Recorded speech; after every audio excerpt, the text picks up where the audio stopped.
తులసి గారు, అత్తయ్యకి ఇలా జరుగుతుందని అస్సలు అనుకోలేదండి. అసలు ఏం జరిగింది జై? అమ్మకి ఎందుకు ఇలా జరిగింది?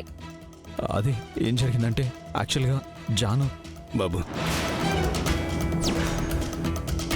తులసి, ఏం లేదమ్మా, వయసు పెరుగుతుంది కదా, రోగాలనేవి చెప్పిరావు కదమ్మా. ముందు నువ్వు వెళ్ళి మీ అమ్మని చూడు. వెళ్ళం.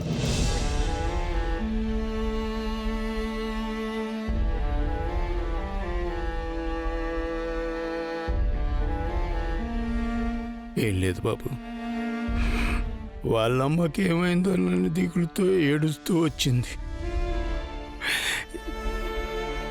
ఇప్పుడు జాను విషయం చెబితే తట్టుకోలేదు బాబు. అది సొంత చెల్లెలు కదా మావయ్య, చెప్పకుంటే ఎలా?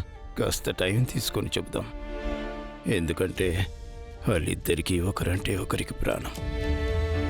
తట్టుకోలేదు.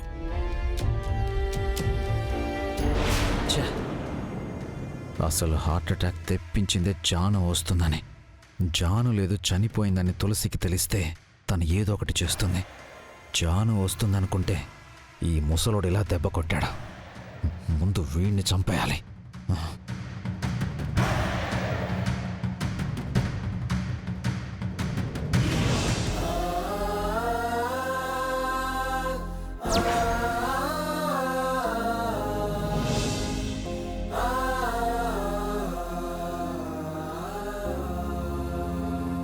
అమ్మా,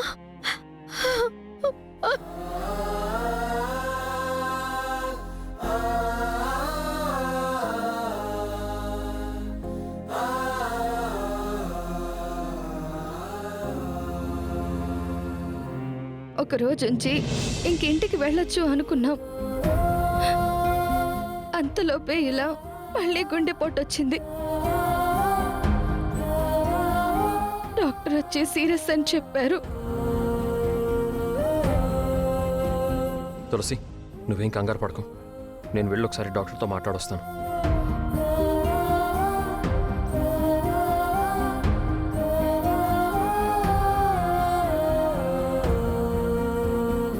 నన్ను క్షమించక్క, ఇదంతా నా వల్లే.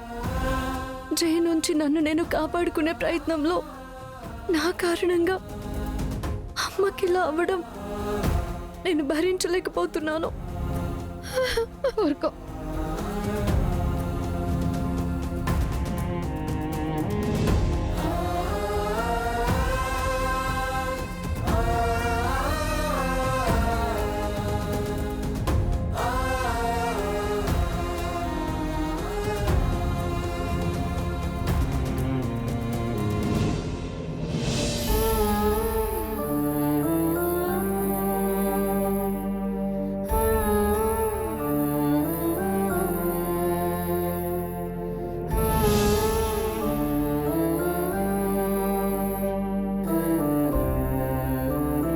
భగవంతుడా, ఎంతకాలం మా అమ్మ నా కోసం ఎంతో కష్టపడింది.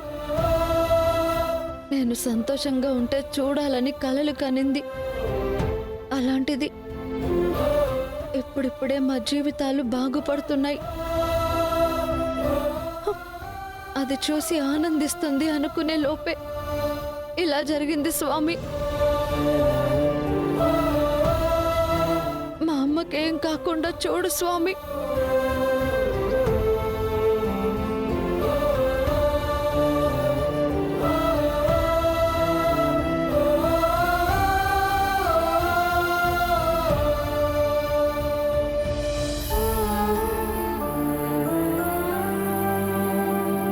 అక్క, పరేషాన్ కాకక్క, అమ్మకేం కాదు, మంచిగానే ఉంటది.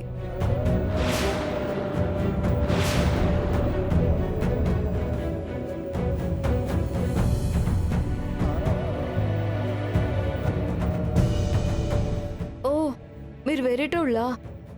వెనుక నుంచి చూసి మా అక్కే అనుకున్నా. ఏమనుకోకురే. మా అమ్మకు కూడా పానం మంచిగా లేదు, సుస్తైనది.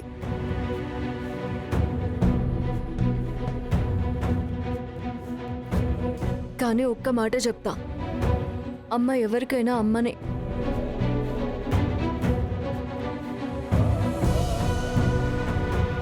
ఎవరమ్మైనా మంచిగా ఉండాలి, ఉంటది. మనిద్దరమ్మ మంచిగానే ఉంటది.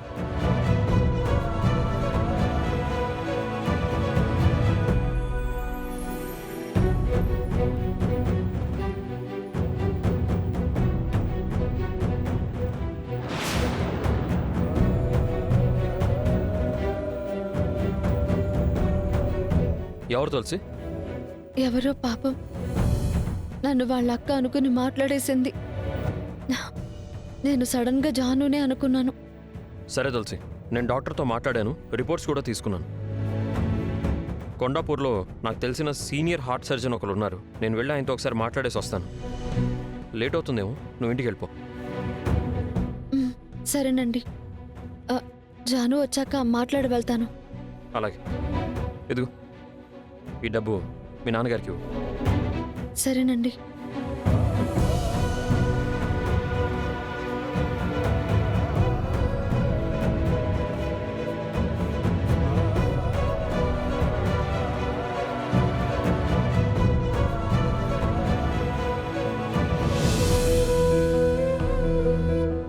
అమ్మా, మీ అమ్మని చూడ్డానికి చాలా టైం పట్టేలా ఉంది. జాను రావడం కూడా లేట్ అవుతుందేమో. మీరింటికి వెళ్ళండమ్మా. సరేనన్నా, ఇదిగోండి ఈ డబ్బులు ఉంచండి. వద్దమ్మా, హాస్పిటల్ బిల్స్ అన్నీ జయబాబు కట్టేశాడులే. పర్లేదు నాన్న, మందులు అవి కొనాలి కదా. ఉంచండి, మావయ్య గారు ఇచ్చారు. మీ మావయ్య గారు ఇచ్చారా? అవునన్నా, ఆయన మునుపటిలా లేరు, చాలా మారిపోయారు. నన్ను కోడలిగా, ఖుషిని మనవరాలిగా బాగానే చూసుకుంటున్నారు. పోనీలేమ్మా, అంతా దేవుడి దయ. మీ అమ్మకి ఈ విషయం తెలిస్తే చాలా సంతోషపడుతుంది. కనీసం ఇలాగైనా త్వరగా కోలుకుంటుందేమో. కోలుకుంటుంది నాన్న. అమ్మ తప్పకుండా క్షేమంగా ఇంటికి తిరిగి వస్తుంది.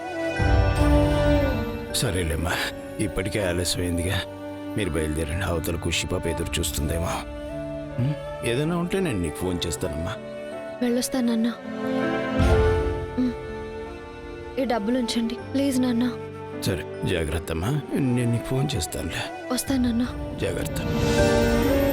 వదినా, జాగ్రత్త.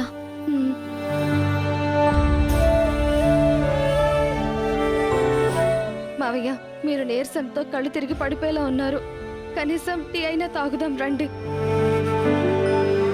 ప్లీజ్ మావయ్య రండి.